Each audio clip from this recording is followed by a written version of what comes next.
შუადღევა იშტობისა ქალბატონებო და ბატონებო ძვირფასო გოგონებო მოგესალმებით ყველას და რა კარგია რომ ეთერში ვართ და რა კარგია რომ 2 საათამდე ვიქნებით ჩვენ ძვირფას მაყურებლებთან ერთად ხო და ავგავაგრძელებთ რა კაი ხო მე კაი გააგრძელე მოგე არ არის თქმა მინდოდა იცი რომ იმ რეალობაში რაშიც ჩვენ ვართ და დღეს ჩვენი ქვეყანა ძალიან იშვიათი გახდა იმ ტიპის ინიციატივები და ღონისძიებების შესაბამისადაც რომელზეც დღეს ვისაუბრებთ შუადღე ლაივის ეთერში და რომელზე მუშაობაც გაშუქების ინტერესთან ერთად სასიამოვნოა და გვიხარია და კიდევ უფრო გულწრფელი რომ ვიყო მოგვენატრა თქვენ მაგივრათაც ვიტყვი კულტურულ ღონისძიებებზე კონცერტებზე და მით უმეტეს ხარისხიან კონცერტებზე საუბარი და მიხარია რომ დღევანდელი ეთერი სწორედ აი ასეთ თემას ეძღვნება სიტყვა ასე ვთქვათ ააცალე ნიკას და მე უნდა აკეთავ ყოველგვარში იმიტომ რომ ისეთი ადამიანი უნდა წარუდგინო ჩვენს ტელემაყურებელს, რომელიც ჩემთვის და არა მხოლოდ ჩემთვის, რა თქმა უნდა, არის უძვირფასესი. და ან ვიცი თან ამ სფეროსთან მაინც ახლოს ვარ, თქვენს შორს, თუმცა უფრო მეტად ახლოს ვარ და მოდი ვიავიღებ ამას საკუთარ თავზე ამ ბედნიერებას. მოკლედ, ფაქტორი თბილისი კულტურული ღონისძიებების მხარდასაჭერად და ხელშესაწყობად გამორჩეულ პროექტებს გეგმავს და 27 ივნისს ქართველი საოპერო ვარსკვლავი კი არა, უკაშკაშესი ვარსკვლავი, ანიტა რაჭველიშვილი და ჩემ და საამაყოთ, ჩემი მეგობარი, ეროვნული სიმფონიურ ორკესტრთან ერთად გამართავს კონცერტს, რომელსაც რა თქმა უნდა ნიკოლოზ რაჭველი უხელმძღვანელებს და ქართველი მსმენელის წინაშე წარსდგებიან მოკლედ საოცარი პროგრამით და ბევრი რომ აღარ გავაგრძელოთ, მე მგონი ნელ-ნელა უნდა მოვიწვიოთ ჩვენი სტუმრები, ხო? დამეთანხმებით ალბათ. ხო, სხვანაირად არ გამოდის მათ გარეშე აი ამ საოცარ თემას ჩვენ მარტო ვერ წარვადგენთ, ასე რომ გთხოვთ მობრძანდეთ, ჩვენი სტუმრები არიან, მობრძანდი. კაშა ვარსკვლავი, როგორც მარიამა თქვა, აშიც შევეგებო თუ შეიძლება არის არაჭერიშვილს, ძალიან გამარჯობა. და კოპლებს ჯორჯიას მარკეტინგის ხელმძღვანელი ნანა ჯანჯღავა, უღრმესი მადლობა რომ მობრძანდეთ. თუ შეიძლება აუცილებლად ის კონცერტი მოგთავაზებთ. არა მადლობა. სხვათა შორის არ გეცოდინება და 0 ბრომატით არის წყალი, რომ იცოდეთ, კი ბატონო. მადლობა, დიდი მადლობა. მოდი თუ არ მიწვენთ ნანასგან დავიწყოთ რა. ხო შეიძლება. ისევ 64-ში ვარ. ნამდვილად. ორი ლოგო რომ არის გამოსახული ეს ყველაფერი თქვით, თქვენ უბრალოდ იცით საერთოდ? აი ალბათ პესეჟეს ლოგოს კარგად. პესეჟეს ლოგო კი შემოდაც მე მგონი კარგად ჩანს ეს ყველაფერი. მადლობა, მაგრამ დღეს სხვა თემაზე ვართ. კი ბატონო. სხვა თემაზე ვარ და აუცილებლად ვისაუბრებთ იმ თემაზე, რომელზეც ვარ. მთელი საქართველოს სიყვარული როგორ გადმოგცე ესე პირდაპირ ეთერში და ჩემი განსაკუთრებით და ჩემი სიყვარული ჯერ მარტო საოპერო ხელოვნების მიმართ ამ მაგაში გავიზარდე და ძალიან მნიშვნელოვანია რომ აი აქ ხედავ ახლა და ძალიან მნიშვნელოვანია ის ამბავიც ახლა ჩვენ მაყურებელმა და ყველა იცის და კარგად ვიცით რამდენი ხურვალეტაში ემოცია, ოვაცია მიგიღია მსოფლიო რანგის დარბაზებში, ხო, ლასკალაში, ნიუ-იორკის მეტროპოლიტენის დიდ დარბაზში, პარიზი, ვენეცი და ასე შემდეგ და ძალიან მაგარია ის ამბავი, რომ ჩვენ გვექნება რამდენიმე დღეში საშუალება, რომ წამოხდეთ ფეხზე და მხურვალი აპლოდისმენტებით დაგაჯილდოვოთ ჩვენც. ხო და რადგან ფაქტორი თბილისს საუბრობთ ამ შემთხვევაში თუ არ მიწყენს ანიტა თუ შეიძლება ნანასთან გადავალ კითხვით და აუცილებლად გიწყენს მაგრამ არა უშ მარიამა და ანონსა 27 ივნისის კონცერტთან დაკავშირებით მაგრამ ეხლა მინდა ვისაუბროთ სივრცეზე თვითონ რა მნიშვნელობის სივრცეა და რა არის და რას მოიცავს და ასე შემდეგ. დიდი მადლობა პირველ რიგში მოწვევისთვის დაინტერესებისთვის მედიას უდიდესი მადლობა რომ ყოველთვის დიდი ინტერესით აშუქებს იმ ღონისძიებებს რაც ჩვენთან ტარდება. ფაქტორი თბილისი არის ალბათ თამამად შეიძლება ითქვას რომ რაღაცა ერთის მხრივ ძალიან საინტერესო მულტიფუნქციური სივრცე, მაგრამ მეორეს მხრივ ალბათ უნიკალური სივრცე არა მარტო საქართველოს მასშტაბით, არამედ რეგიონალურად. მაყურებელს და თქვენს გეცოდინებათ, რომ ეს სივრცე მდებარეობს კოკა-კოლას ყოფილ ქარხნის ტერიტორიაზე, სადაც რაღაც წლების მანძილზე იყო შექმნილი სხვადასხვა დიდი სივრცეები, პავილიონები და ერთ-ერთი ალბათ ყველაზე მთავარი ამოცანა ფაქტორი თბილისის იყო სწორად და მიზნობრივად დაიტვირთოს ეს სივრცები და მიეცეს მას შესაბამისი შინაარსი. და ზუსტად აი ამ რაღაცა ინდუსტრიულმა ესთეტიკამ, ქარხნულმა ესთეტიკამ განაპირობა ის, რომ და რაც ყველაზე მნიშვნელოვანია ჩვენთვის შეერჩა იმ ტიპის ინდუსტრიები და იმ ტიპის ინდუსტრიებს შეუქმნათ ხელი, რომელიც ამისთვის იყო მიზანშეწონილი, როგორც არის კულტურის სფეროს წარმომადგენლები, როგორც არიან შემოქმედებითი ინდუსტრიების წარმომადგენლები, ტექნოლოგიები და ასე შემდეგ. და ერთ-ერთი და ალბათ ყველაზე მთავარი რაც არის და რაც მთავარი მისი არის ფაქტორი თბილისის, არის ის საგანმანათლებლო ცენტრი, რომელიც ვითარდება, რომელიც განვითარდება კიდევ უფრო, შეიქმნება და ის მისი აკისრია ზუსტად ამ ტერიტორიას, ამ სივრცეს და კიდევ ერთხელ ვამბობ, ეს არის რაღაცა უნიკალური შერწყმა და თავმოყრა ყველა ამ ინდუსტრიების, რომელიც ალბათ არც საქართველოში და შეიძლება თამამად თქვა, რომ არც რეგიონში არ არსებობს. და ამ სივრცეში მოსულ სტუმარს აი რა დახვდება ისეთი განსაკუთრებული და განსხვავებული. მთავარი რა არის ის, რასაც თავაზობთ? მთავარი იდეა არის ის, რომ ხელოვნების ყველა დარგს მიეცეს შესაძლებლობა ექსპრესია იმისი, თუ რაც მათ სურთ.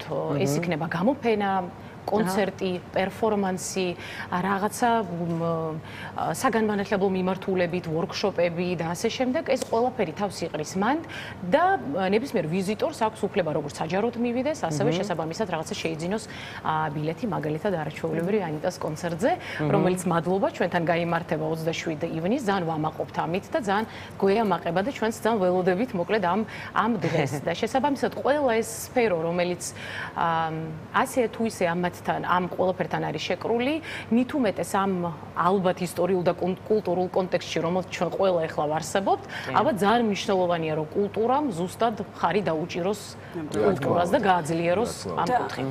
კი, სანამ ანიტასთან გადავალთ, აი წელს როგორც ვიცით, ერთ-ერთი პირველი კონცერტია ამ სეზონზე, ანიტას კონცერტი, რომელიც ფექტორი თბილისმა დაგეგმა ეროვნულ სიმფონიურ ორკესტრთან ერთად. მე კი ვიცი, მაგრამ რატომ ანიტა? რატო არა?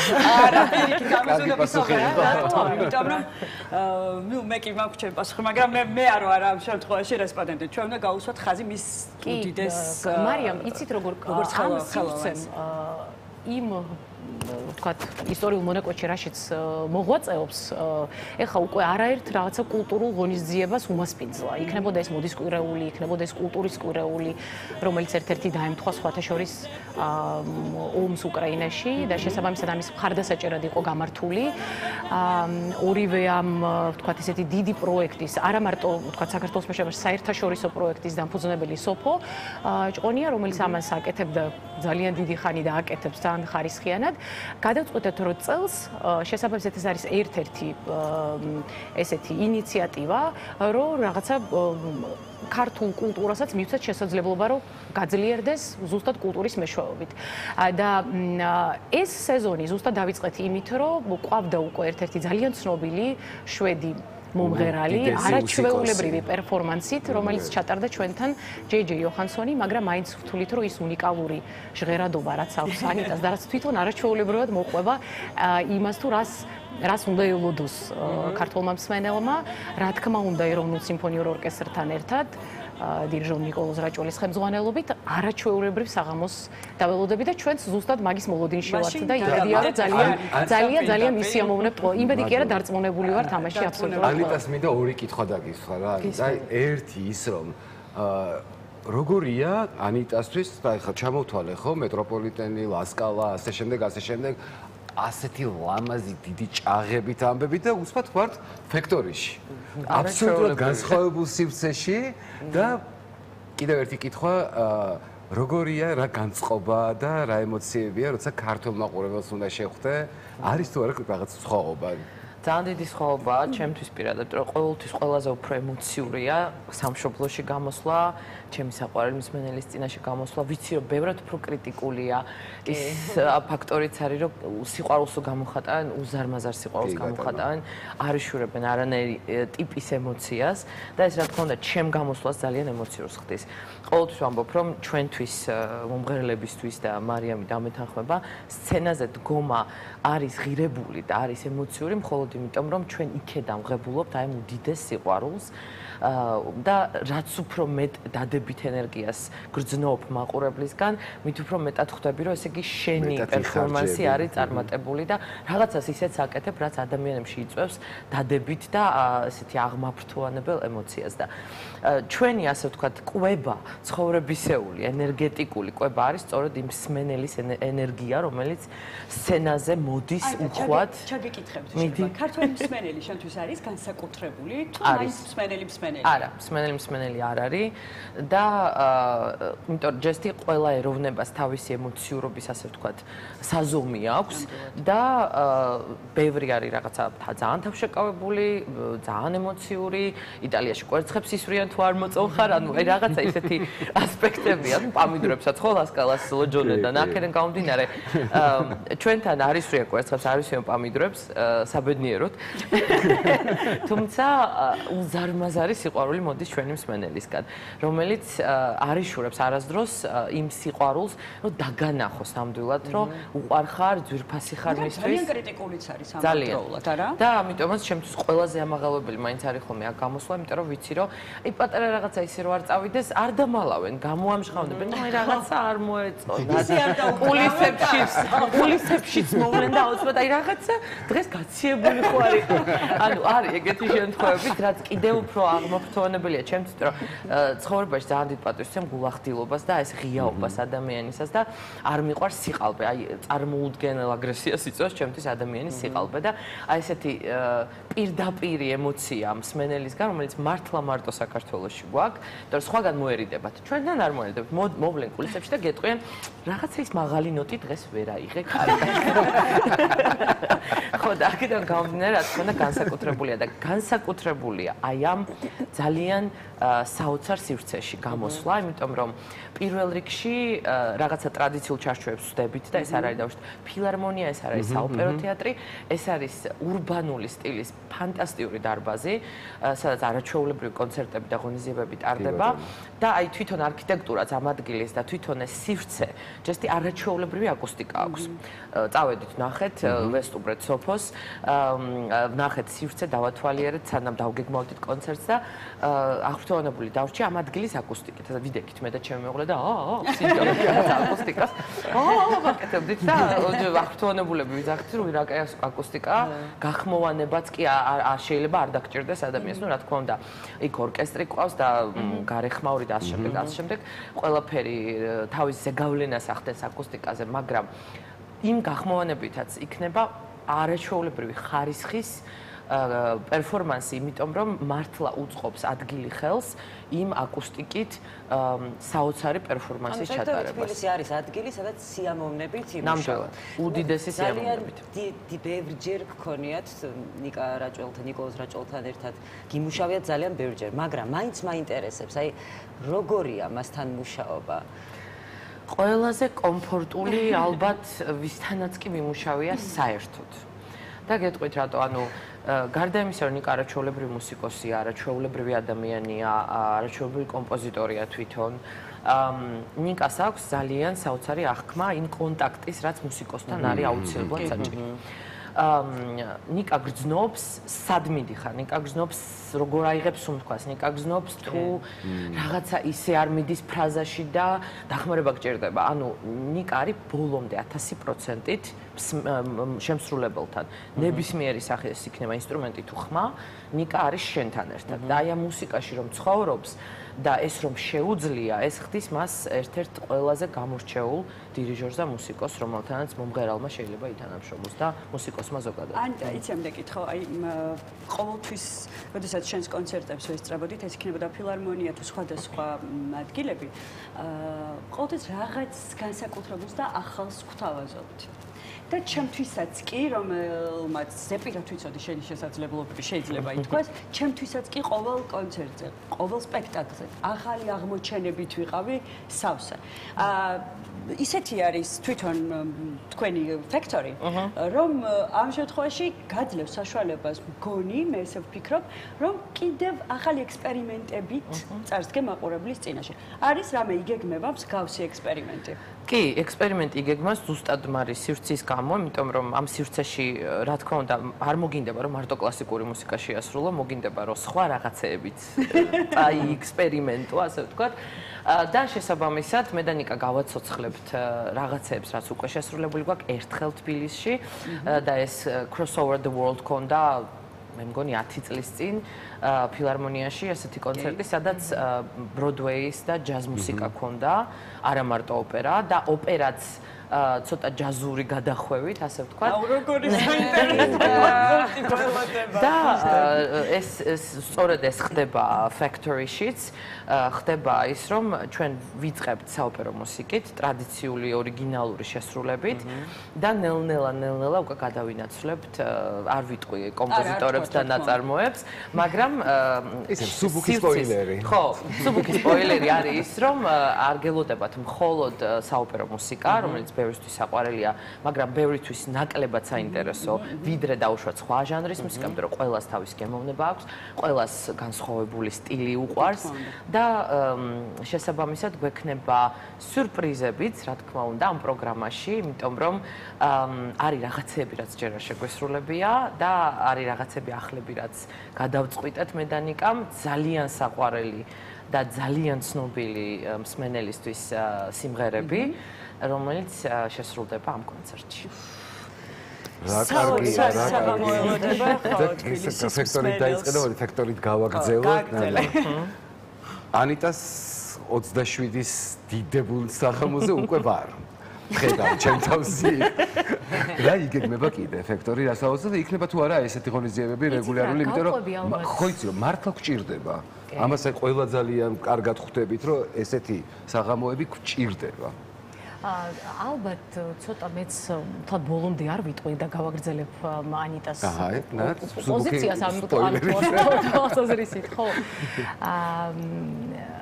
ძალიან ბევრი საინტერესო რამ ელოდება მსმენელს, მაყურებელს, ძალიან დატვირთული ზაფხული გველის, ჩვენც არ მინდა ეხლა რაღაცა დეტალებზე ვისაუბრო იმ თვალსაზრისით, რომ შეიძლება რაღაცა სხვა ფორმით მოგვინდეს ამის დაანონსება, მაგრამ ზუსტად ვიტყვი, რომ გაწერილი გვაქვს სრულად პროგრამა, რომელზეც ნებისმიერ შემთხვევაში ყოველდღიურად ვმუშაობთ, რომ ის განახლება ხდება სულ.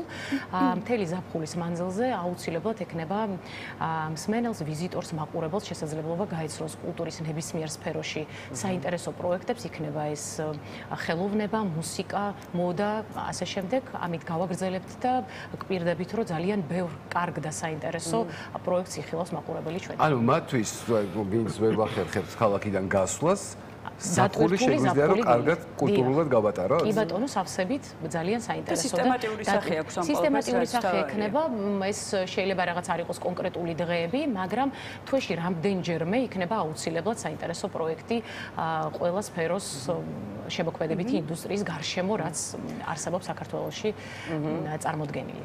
და აი საუბრის დასაწყისში ახსენეთ საგანმანათლებლო ცენტრი და მინდა რომ ახლა უფრო ცოტა ხმად შევეხოთ, რას შეისწავლეთ. იცით რა, ეს ერთ-ერთი ყველაზე მთავარი და მნიშვნელოვანი კომპონენტია ამ სივრცის. მინდა გითხრათ, როგორც კი დავაანონსეთ ეს კომპონენტი, ძალიან ბევრმა საერთაშორისო სკოლამ გამოთქვა სურვილი, რომ მოდით ვითანამშრომლოთ, გავაფორმოთ მემორანდუმები, გავცვალოთ რაღაცა გამოცდილება და ასე შემდეგ. ბევრთან ვისაც ველაპარაკებოდით, ეხლაც და ველაპარაკებით, შესაბამისად მოგცემს იმის საშუალებას, რომ ვთქვათ, ამ ხელოვნების სკოლებიდან, საერთაშორისო სკოლებიდან მოვიწვიოთ ექსპერტები, ლექტორები, ტრენერები, რომლებიც აქ ადგილობრივ კადრებს მოამზადებენ, რომლებიც შემდგომ შეძლებენ, რომ იმუშავონ, ვთქვათ, და მისცენ განათლება სტუდენტებს, იქნება ეს მოკლევადიანი თუ ინტენსიური კურსი ამ შემთხვევაში და რა თქმა უნდა, ამის პარალელურად თვითონაც წაუკითხავენ ლექციებს სტუდენტებს. სტუდენტებისთვის იქნება ეს? იცით როგორ არის? არა, არ იქნება ეს ასაკობრივი შეზღუდვა, იმიტომ რომ ეს მოკლევადიანი თუ ინტენსიური გრძელვადიანი კურსი მისცემს შესაძლებლობას ადამიანს ან გადამზადდეს, ვთქვათ, არსებული პროფესიის მიმართულებით, ან პირიქით მიიღოს ის, რაც მას აინტერესებს ამ კონკრეტულ პერიოდში. აჰა, გასაგებია. ესე საკმაოდ საინტერესოა და ძალიან ბევრს დაინტერესებს დარწმუნებული. იმიტომ თავიდანვე ვთქვი, რომ ესეთი მულტიფუნქციური იმ თვალსაზრისით, რომ ძალიან ბევრი მისია აკისრია და მგონია, რომ არაჩვეულებრივად შევასრულოთ. არაჩვეულებრივ სივრცეთ ჩამოყალიბდა საბოლოო კულტურულ სივრცეთ. ჯამში კი ნამდვილად და ძალიან ცენტრი ხდება ნელა და ძალიან კი რა ზამშოვანია ჩვენი განვითარებისთვის პირველ რიგში, იმიტომ რომ არასდროს ჩვენთან, ჩვენ სივრცეში მსგავსი დაწესებულება არასდროს არ არსებობდა და ძალიან ბევრჯერ გულაპარაკია მე და სოფოსაც და მე და ნანასაც ამ საკითხზე, რომ ძალიან ბევრი სფერო, მუსიკის სფერო სიტყვაზე ან არტ სფერო იღუპება, ქრება ფიზიკურად, იმიტომ რომ არ არსებობს ამის შემსწავლელი ადგილი. კონსერვატორიაშიც კი დამერწმუნებით შეიძლება არის ითმ, არის ინსტრუმენტები, რომელიც საერთოდ გაქრა. არ არსებობს. ანუ არავინ აღარ ასწავლის ამ ინსტრუმენტებს. და სოფოსაც ძალიან ბევრჯერ ვესაუბრე ამაზე, გვჭირდება იმ სპეციალისტების ჩამოყვანა და ეს სასწავლო დაწესებულება დარწმუნებული ამას ხელს შეუწყობს თავიდან ბოლომდე და მე მათ გვერდში ვდგავარ მთელი ჩემი მხარდაჭერით და ჩემი სანაცნობო წრით მსოფლიო მასშტაბით, რომ აი ის ინსტრუმენტები, რაც დავუშვათ იმავე ეროვნულ სიმფონიურ ორკესტრს უწევს, რომ მოიწვიოს საზღვარგარეთიდან, იმიტომ რომ ფიზიკურად საქართველოში არ გვყავს კონკრეტული შემსრულებელი იმ ინსტრუმენტის.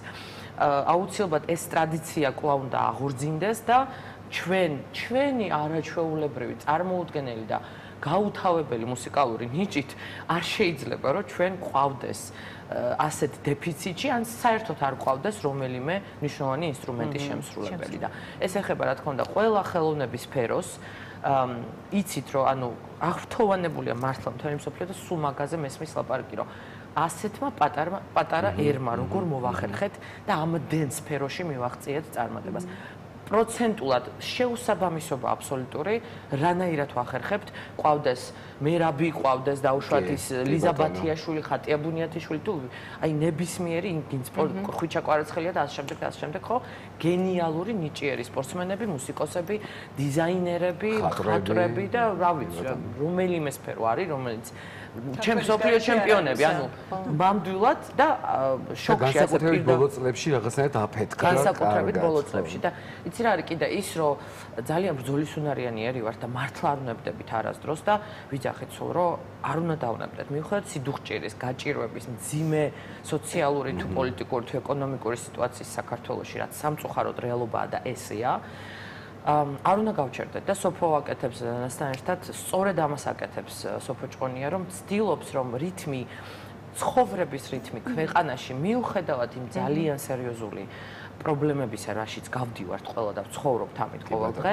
რითმი ცხოვრების არ გაჩერდეს უნდა ვიღწოდეთ მაინც იმისკენ რომ ვაკეთებდეთ რაღაცას ეს იქნება მუსიკა თუ სპორტი თუ ნებისმიერი სხვა სფერო რომ გავჩერდეთ და ვთქვათ რომ აი იმდენად მძიმედ ვართ და ცუდად ვართ და მართლა ვართ ყველა განვიცდით იმ ყველაფერს რაც ხდება ჩვენს გარშემო მაგრამ ჩვენ თუ გავჩერდებით და არაფერს აღარ გავაკეთებთ არსად აღარ განვითარდება არც ჩვენი ახალგაზრდების მომავალი არც ჩვენი მომავალი ყველაფერი იქნება აბსოლუტურად მართლა დავიღუპებდით და ჩვენი სწორედ ის ბრძოლისუნარიანობა მოდის იქიდან რომ ჩვენ ვცდილობთ რომ ინსპირაცია ავიღოთ ამა თუ იმ სფეროდან რომელიც ჩვენთვის კონკრეტულად არის ინსპირაციის სფერო და მუსიკა ყოველთვის იყო ერთ-ერთი დიდი სამოძრავებელი ძალა და ამ კონცერტით თუ ნებისმიერი სხვა მნიშვნელოვანი ღონისძიებით რომელიც ფექტორის ჩატარდება ვცდილობთ უბრალოდ რომ ადამიანებს მივცეთ ის ენერგია სამოძრავებელი ძალა რომელიც დაგჭირდება არაერთი ბრძოლის მოსაგებად მომავალში გეთახვევიან და ნამდვილად ასეა და ფექტორი თბილისს საუბრობთ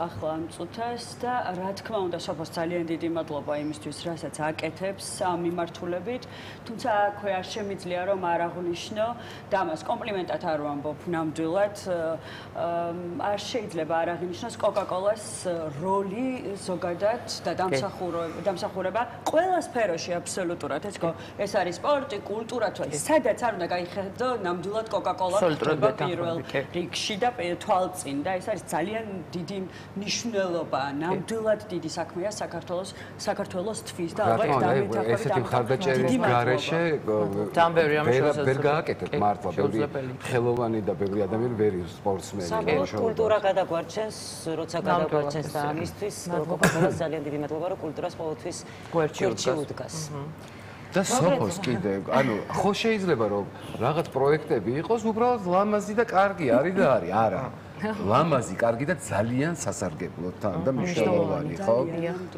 ანიტა, დიდი პაუზის შემდეგ ხო პირველად გამოდიხარ ახლა თბილისის ასეთ მასშტაბურ რა უნდა კითხოს ედმარი?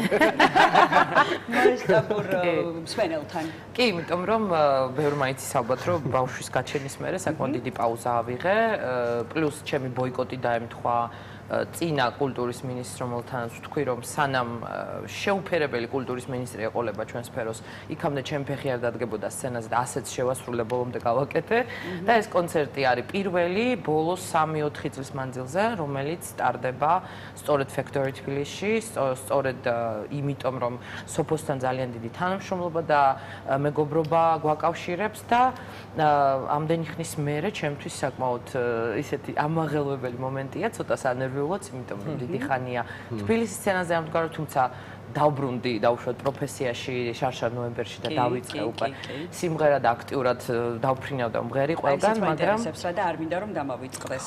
უნდა მოყვე აუცილებლად საბომავლო გეგმებზე და რა გაქვს დაგეგმილი წინ, იმიტომ რომ ყველა ძალიან ველოდებოდი ჩვენს გამოჩენას სცენაზე. ან გინდა სხვადასხვა ქალაქებში დახვდე თუ რა? როგორც რიგითი მსმენელი, აი ისე ველოდებოდი შენს გამოჩენას სცენაზე, ასე რომ დავწერე როგორც რიგითი მსმენელი ისეც არა, იმიტომ რომ ჩემი ძალიან ახლო მეგობარი ხარ, ესეც მართლა მადლიერი ვარ ამ ცხოვრების და კი ამ ხანგრძლივი პაუზის მერე და ძალიან ბევრი პრობლემების, ჯანმრთელობის თუ სიმღერის პრობლემების მერე, რაც ორსულობას მოყვა. დავიწყე უკვე შარშან ნოემბერში და წელს აქტიურად უკვე მღეროდი და აქედან აი 27-ში კონცერტი გვაქვს, 28-ში დაბადების დღე მაქვს. კი ბატონო. და ივლისის დასაწყისში მივფრინავ არენა დი ვერონაზე, სადაც კარმენი მექნება, რომელსაც წარმოუდგენელი ბედნიერებით ველი, იმიტომ რომ იმიტომ რომ ჯერ კიდევ ახალი დაწყებული მქონდა კარიერა 2009 წელს, რომ 2010 წლის ზაფხულში არენა მიმიწვია პირველად და პირველად წავსდექი 2010 წელს ამ 15,000-იანი ღია ცის ქვეშ ყოფილი და ისტორიული რომაული დარბაზის სცენაზე კარმენით, რამაც წარმოუდგენელი ემოცია გამოიწვია.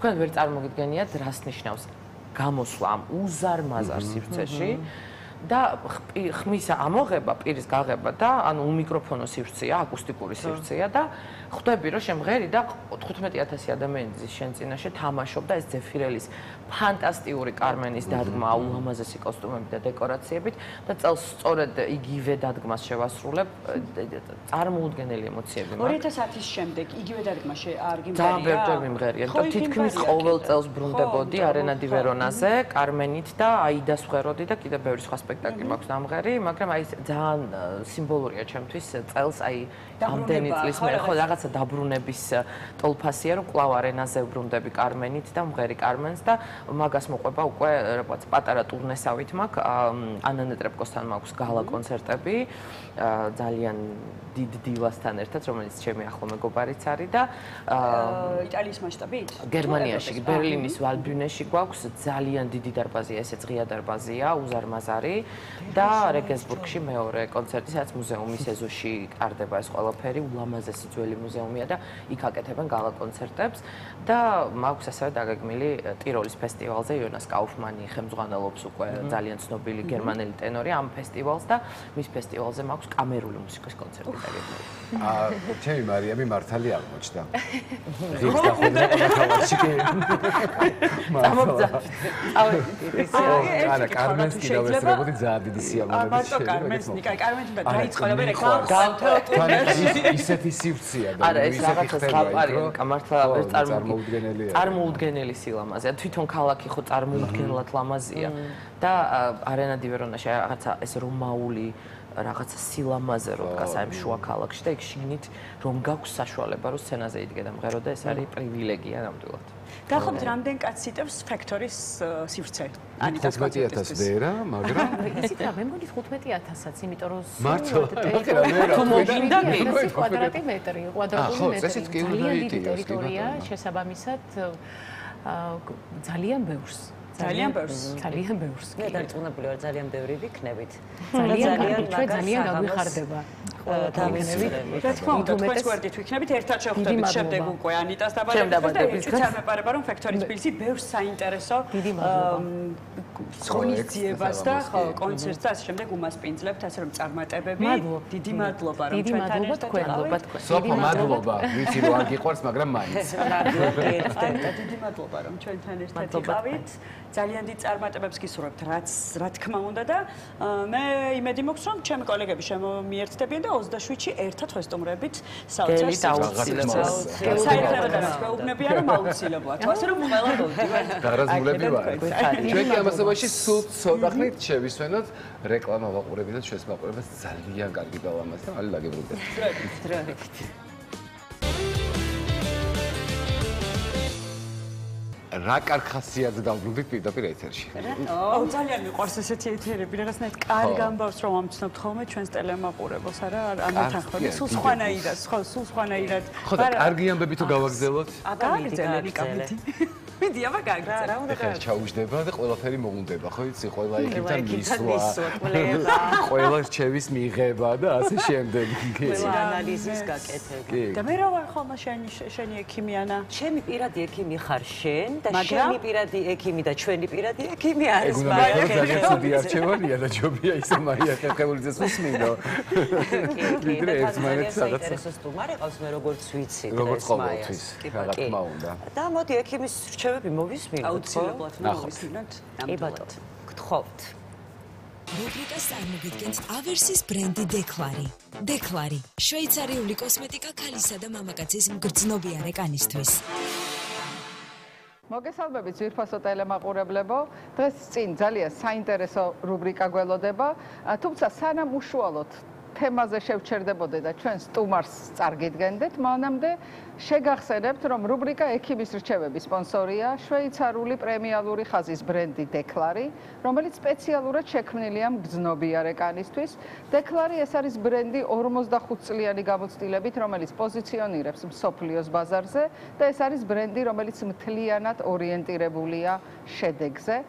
დღეს, როგორც გითხარით, ძალიან საინტერესო გადაცემა გველოდება წინ და დღეს ჩვენ ვისაუბრებთ ძალიან ხშირ პრობლემაზე, რომლითაც ხშირად მოგმართავენ ხოლმე პაციენტები, უხშირესად თქვათ მოზრდილები, ასაკში შესული ადამიანები, თუმცა ხშირად ბავშვებიც და ეს არის ჰაერის უკმარისობა.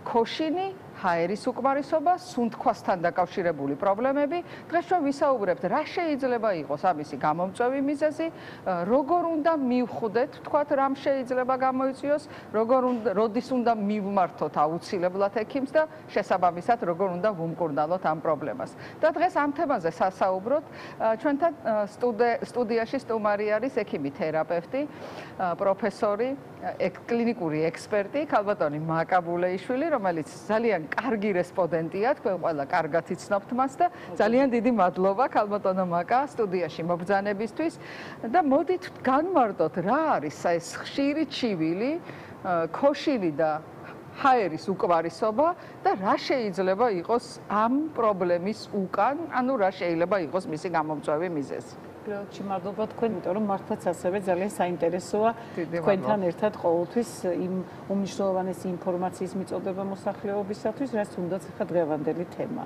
რა შეიძლება იყოს გამომწვევი მიზეზი, ქოშინი, ჩვენ ვიცით რომ არა ერთ შემთხვევაში ყოფილა, როდესაც სხვადასხვა საკობრივი ჯგუფები, მათ შორის ყველაზე მეტად გამოხატული მაინც არის ხოლმე სიმპტომი ვთქვათ ასაკობრივ ჯგუფში, ანუ ასაკობრივ გერიატრიულ პაციენტებში, თუმცა ვერ ვიტყოდი იმას, რომ არ არის გამოხატული საშუალო ასაკში და ასევე თქვენს მოგეხსენებათ ბავშვებში ძალიან ხშირია.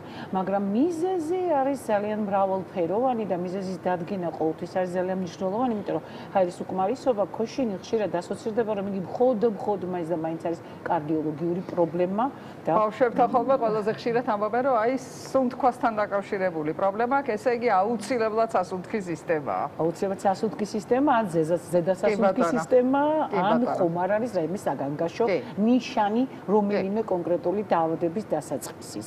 ზოგადად რომ ვთქვათ, ჰაერის უკმარისობა, ქოშინი, იგი თავისთავად ცხადია, რომ არის ერთ-ერთი საყურადღებო ნიშანი, მაგრამ არა საშიში, იმიტომ რომ ჩვენ ვიდრე არ გავიგებთ მის სრულ დიაგნოსტიკას თუ რასთან გვაქვს საქმე და რამ გამოიწვია კონკრეტულ შემთხვევაში იგივე ბავშვებში, იგივე მოზრდილებში ხშირია ასევე დამეთანხმებით თქვენც ალბათ მოზრდილ ასაკში, არა მარტო პატარა ასაკში, აი გარდატეხის პერიოდს, როდესაც ეძახიან ამ შემთხვევაში ეს მეტაბოლური პრობლემების, ჰორმონალური დისბალანსის პერიოდში განსაკუთრებით გამოირჩევა ხოლმე ჰაერის უკმარისობის ეპიზოდებით. არის ხშირად იგი ასოცირებული ასევე ჭარბოფლიანობასთანაც, უფრო მოზრდილ ასაკში ხო. მოდით ვთქვათ სხვადასხვა პრობლემის დროს არსებულ ქოშინზე და დავიწყოთ ალბათ ყველაზე ხშირად ბავშვებში ყოველ შემთხვევაში ეს მართლაც სასუნთქის სისტემის პრობლემებით არის. რა დაავადებების დროს შეიძლება შეხვდეს ქოშინი?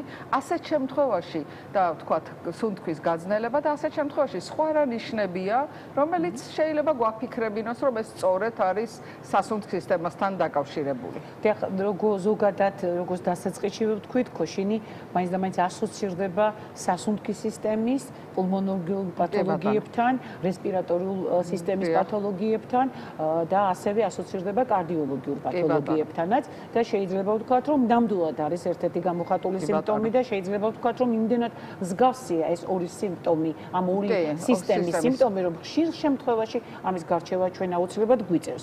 დამეთანხმებით ალბათ რომ არის ისეთი პაციენტებიც, რომლებსაც აქვს როგორც კარდიოლოგიური პრობლემები, აქვს ასევე პულმონოლოგიური სისტემის პრობლემები, მაგრამ ზოგადად მოდით გავმიჯნოთ ახლა ჩვენ თუ როგორ უნდა გავარკვიოთ ეს საკითხი, იმიტომ რომ ისეთი პაციენტი, რომელსაც მრავლობითი სხვადასხვა დაავადებებით არის ხოლმე წარმოდგენილი რთულია, იმიტომ რომ ქოშინი, ჰაერის უკმარისობა არის დაკავშირებული ძირითადი ორივე დაავადებასთან შეიძლება იყოს ასოცირებული. მაგრამ შესაძლებელია არც ერთი დაავადება არ იყოს, ეს არ იყოს არც კარდიოლოგიური დაავადება, არ იყოს არც პულმონოლოგიური რაიმე პათოლოგია და იყოს ჩვეულებრივი ტიპიური ნევროლოგიური ქოშინი, რომელიც ძალიან ხშირ შემთხვევაში არის ხოლმე და ჰაერის უკმარისობა უფრო მეტად.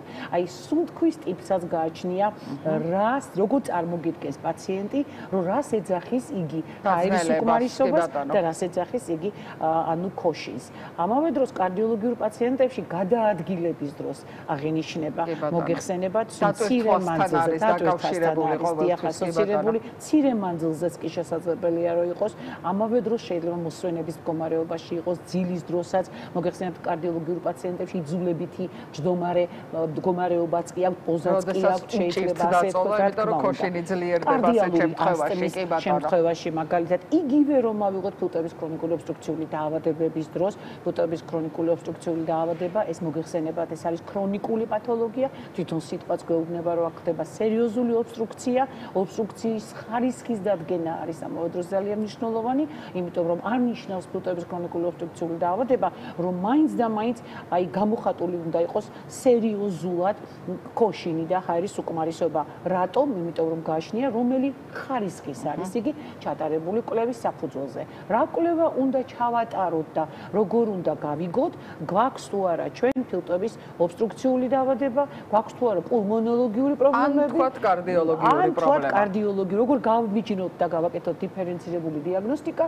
ან ასეთ შემთხვევაში ფილტვების ქრონიკული ობსტრუქციული დაავადების გარდა შეიძლება იყოს ქრონიკული ბრონქიტი, ეს შეიძლება იყოს ოკუპაციური დაავადებები, ასევე როგორც არის პროფესიული დაავადებები, როგორც არის ასბესტოზი, სილიკოზი, ბერილიოზი, სარკოიდოზის დროსაც, ბრონქული ასტმის შემთხვევაშიც, რომელიც სხვადასხვა ტიპის ბრონქული ასტმაც არსებობს, ჩვენ ესეც ვიცით. ამიტომ მაქსიმალურად შესაძლებელია იყოს სინუსიტი, ქრონიკული სინუსიტი, ჰაიმორის სხვადასხვა პათოლოგიები და ზედა სასუნთქი სისტემის არასწორი ფუნქციონირების ხარჯზე შეიძლება იყოს ჰაერის უკმარისობაც. რა კვლევებია ძირითადად, რომელიც გვჭირდება ჩვენ თქვათ იმისთვის, რომ დავადგინოთ თქვათ ის სასუნთქის სისტემის დაავადებები, რომელიც ახლა თქვენ ჩამოთვალეთ, ამ თქვათ გულსიზარდთან სისტემის დაავადებები. და შეიძლება მესამე პათოლოგიაც იყოს და მეოთხეც, როგორც ნევროლოგიური და შესაძლებელი იყოს საკლაპავის, ანუ კარდიალური ნაწილის ანთების შემთხვევაში ძალიან ხშირი არის დისფაგიასთან ერთად პარალელურად ხშირია თითქოს და შესაძლებელია ანემიამაც ხო? ანუ რა თქმა უნდა შესაძლებელია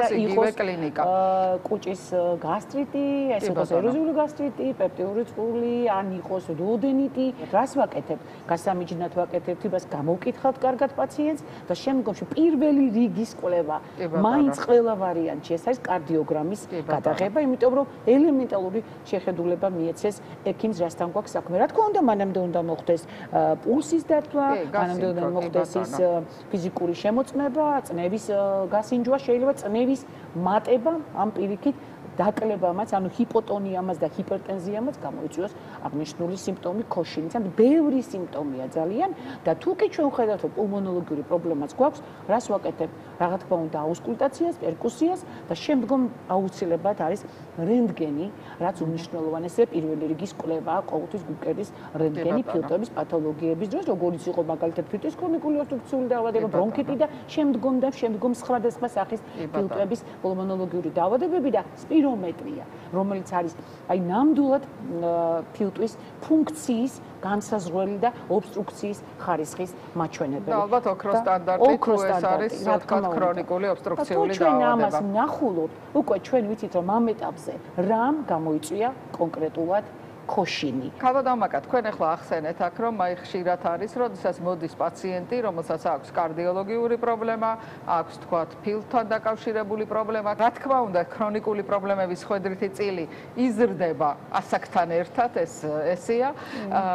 და ახსენეთ, რომ ხშირ შემთხვევაში გემორჩილებათ პაციენტი, იღებს კარგად მედიკამენტს, მაგრამ აბსოლუტურად სხვა არც ერთ იმ ცხოვრების წესის პირობას, რაც თქვა არის ჯანსაღი კვება, თქვა გარკვეული ადეკვატური უკვე ფიზიკური აქტივობა, მავნე-ჩვევების მოცილება, ამას არ ახორციელებს. მოდით ვისაუბროთ აი სწორედ ასაკობრივი ასაკში შესული ადამიანის სწორკვებაზე, რა მნიშვნელობა აქვს ამას და რა დეფიციტები შეიძლება განვითარდეს ამ შემთხვევაში. ძალიან მნიშვნელოვანი საკითხია და კვება, როგორც ხშირად მეკითხებიან ხოლმე და აი არის ხოლმე ესეთი თემები, მაგალითად ქალბატონებზე აკეთებენ რატომღაც აქცენტს 40 წელს გადაცილებულ ქალბატონებმა როგორ უნდა იკვებონ და რა ცვლილებები შეიძლება მოხდეს 40 წელს გადაცილებული ქალბატონის ორგანიზმში.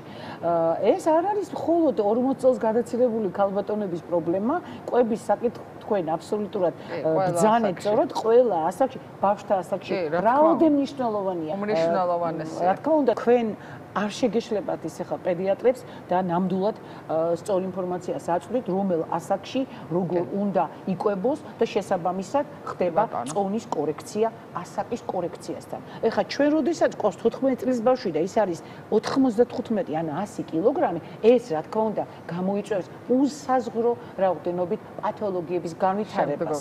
და ეს ბავშვი უკვე გადადის ისეთ ასაკში, რომელ ასაკშიც უკვე მოგეხსენებათ ან ხო, უკვე გადადის სერიოზული, ასე ვქოთ, ჰორმონალური მომწიფების ასაკში, ისედაც პრობლემატური ასაკია, როგორც ფსიქოლოგიურად, ისე ზოგადად სულიად გადაწყობა ხდება ორგანიზმში და კიდე ასეთი წონით რო ხდება, ეს რა თქმა უნდა რთული საკითხია. რატომ ვამახვილებ ყურადღებას, იმიტომ რომ ყველაფერი იწყება ბავშვობიდან და მივდივართ მერე 40 წლის ქალბატონებთან და 40 წლის ქალბატონი კი არა, 40 წლის მამაკაციც ძალიან საყურადღებოა. ჩვენ უნდა გავამახვილოთ ყურადღება რაზე?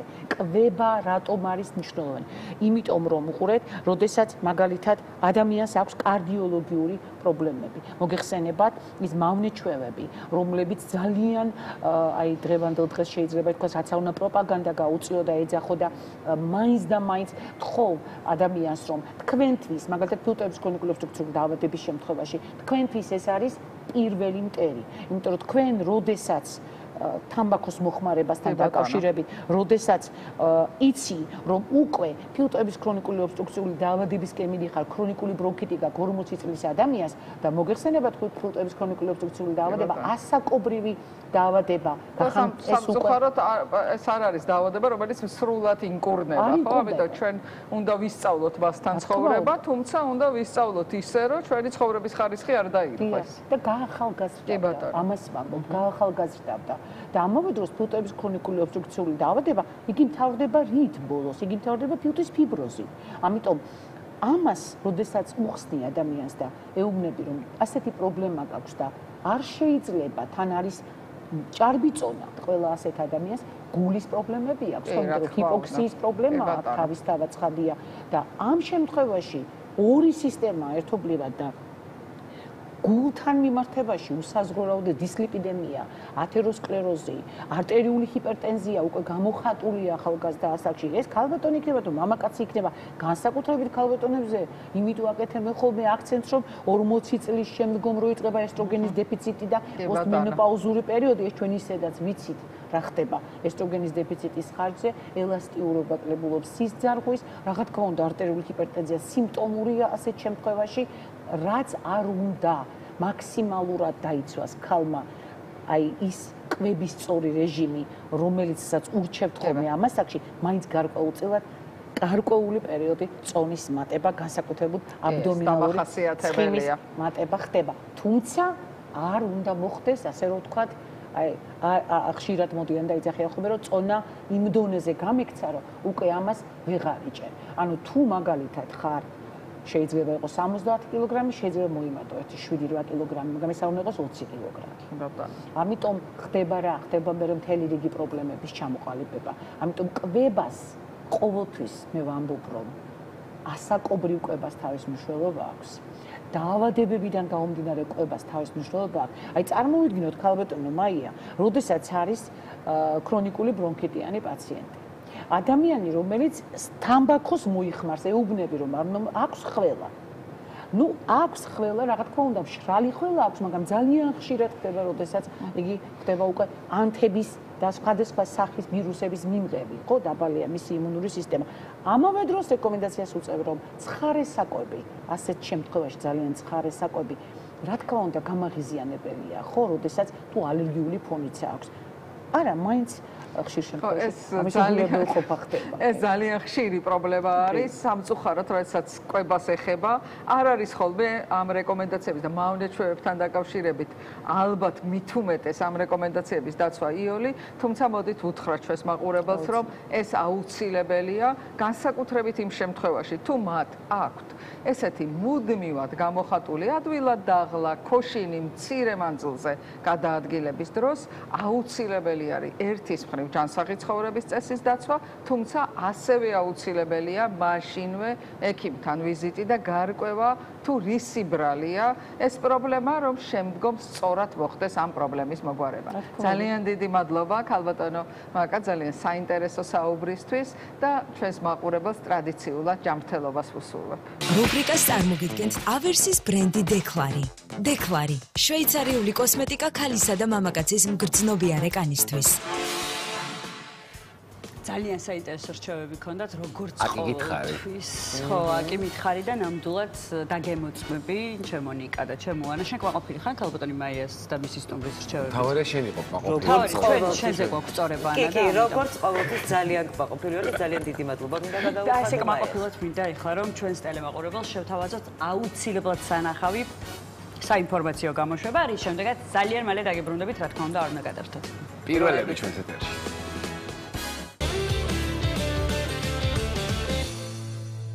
დავბრუნდით ჩემო ძირფასებო, ორი დაბრუნება მოვუდგეთ, ძალიან მიხარია. რომ გასწრებ შესვლას ეთერში. როგორ?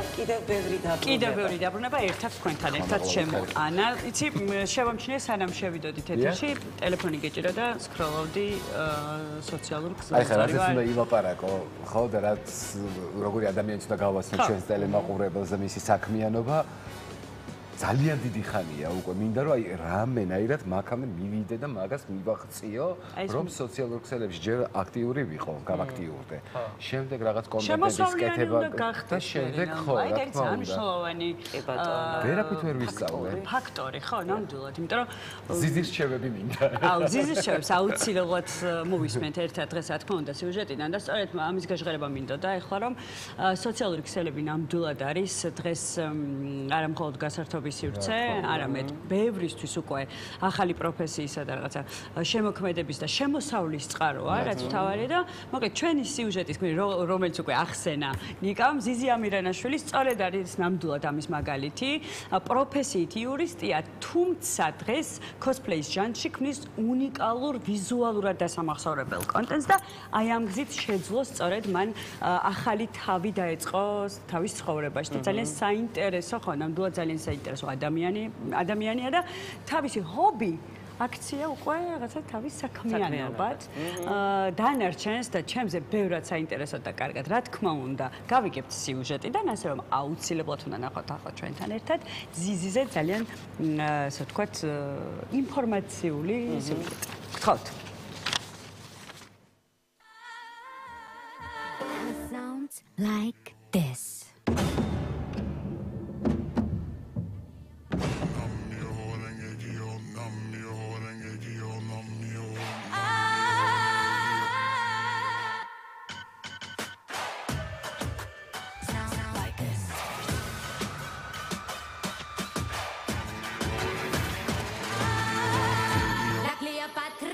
კონტენტის შექმნა დაიწყო ძალიან შემთხვევით. პროფესიით ვარ ადვოკატი, სისხლის სამართლის ადვოკატი ვარ, რომელშიც ძალიან ბევრი წელი ვიმუშავე, ბევრი ვისწავლე და ასე შემდგომ. უბრალოდ მეიქაპის გაკეთება ჩემთვის იყო ყოველთვის ჰობი. და რაღაცნაირად მე და ჩემი მომეუღლე ერთმანეთით რო გავიცანით, მან დამანახა, ასე ვთქვათ, ეს სფერო, მან გამაცნო და მაშინ იყო ტრენდი, ასოკას ინდური ტრენდი იყო.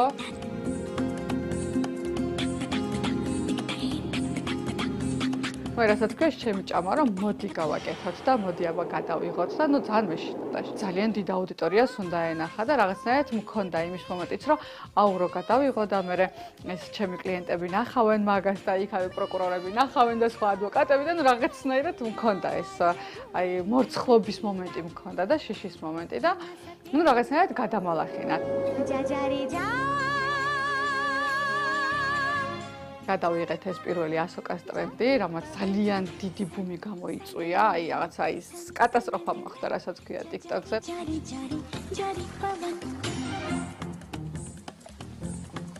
შემდგომი იყო უკვე გრიმის თემაში, საიდანაც გადმოვდივარ, ანუ არა მარტო მეიქაპის, არამედ გრიმის თემაში გადმოვდივარ, ეს იყო კოკოს ტრენდი.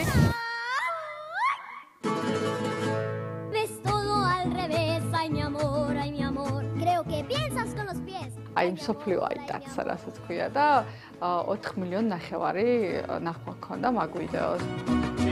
Tú me vuelves, eso está un poco loco, tu mente que despega. Tú siempre con ideas, con mi cabeza juegas. Todo es un poco loco. მუშაობის პროცესი არის ძალიან რთული.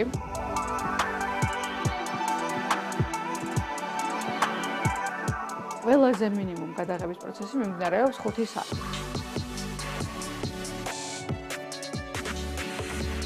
მონტაჟი უკვე დამოკიდებულია ეგაც მაგალითად სირთულეზე. აი მაგალითად ბოლო კლეოპატრას ტრენდი რაც გადავიღეთ, მარტო მონტაჟზე 2 სრული დღე მიდიოდა. მე ძირითადად ვცდილობ ხოლმე რომ აი ქართული ელემენტები ყველა ვიდეოში რაღაცა ისეთ თან დიდი ვიდეოები თუ არის ჩავთვალ.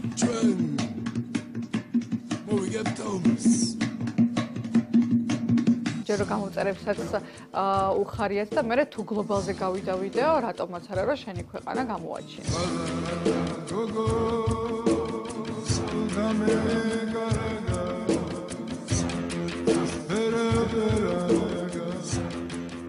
ბოლოს ახლა კომენტარებშიც რო შეხვიდეთ, ყველა საინტერესებს მარტო აკეთებ, ანუ ვინმე გეხმარება, ან ზოგს ქონია რომ დიდი გუნდი მყავს. დიდი გუნდი არ მყავს, ნამდვილად ორნი ვართ, მე და ჩემი მეუღლე. მეიქაპი რაც არის, ანუ გადასვლები, ანუ ეს დაგეგმარება და ასე შემდგომ, ეს ყველაფერი ჩემზე არის. უკვე ფონები, გადაღება, როგორ უნდა იყოს მაგალითად შუქი, როგორ უნდა იდგეს, ანუ ეს გადაღების სისწორე უკვე მისი პრეროგატივა არის. ორმა ადამიანმა, ვისაც იმას თავის საქმე უყვარდა, მე ჩემი საქმე ვიპოვეთ და ასე რომ ვთქვათ, ერთმანეთის საქმე დავაკავშირეთ რეალურად და რაღაცნაირად ეგრე გამოდის, რომ მართლა შევავსეთ, აი როგორ ვთქვა, შევავსეთ ერთმანეთი.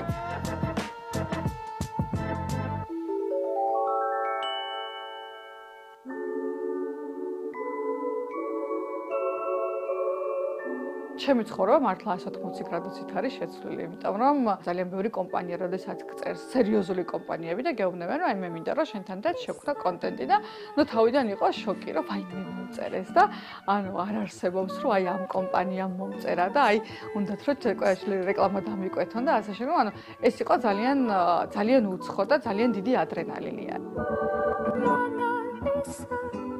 ცხოვრება იცვლება. სოციალურ ქსელში არის გადმოსული ყველაფერი. TikTok გახსნათ, ან მაგალითად TikTok ლაივები, გაყიდვებიც კი უკვე TikTok-ში არის გადმოსული. Crazy sister Kate. Oh, you think so? Yeah, I do. It smells so good. She couldn't have been that. ჩემ წუთნელსაც მაგას ვეუბნები, რომ აი ძალიან მაგარი ხარ, მაგრამ სოციალური ქსელები უნდა გქონდეს მაღალ დონეზე, იმიტომ რომ დღეს უკვე ყველა მაგას უყურებს და პირველ რიგში შემოდიან და უყურებენ, თქვათ მაგალითად, მწვრთნელი ხარ თუ ანუ ვინც არ უნდა იყოს პროფესიით ადამიანი, რამდენი გამომწერი გყავს.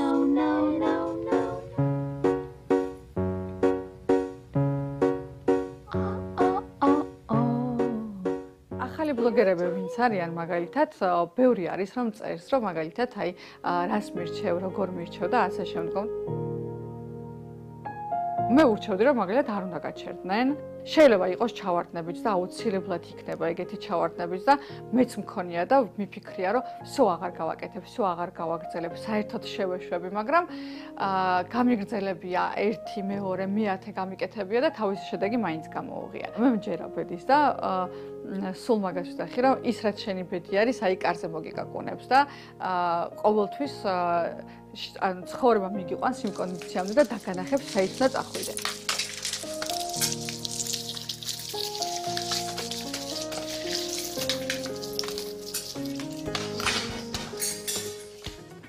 რა ახლა რომ უყურებდი ეს ყველაფერი ჩემთვის საკმაოდ მიუწვდომელია და რთულია. ამას სერიოზული შრომა ჭირდება და ამასობაში ზიზის გრიმი უსწავლია გადასარევად, ხო? ნამდვილად. კი, ძალიან. როგორი შრომატევადი საქმეა რა?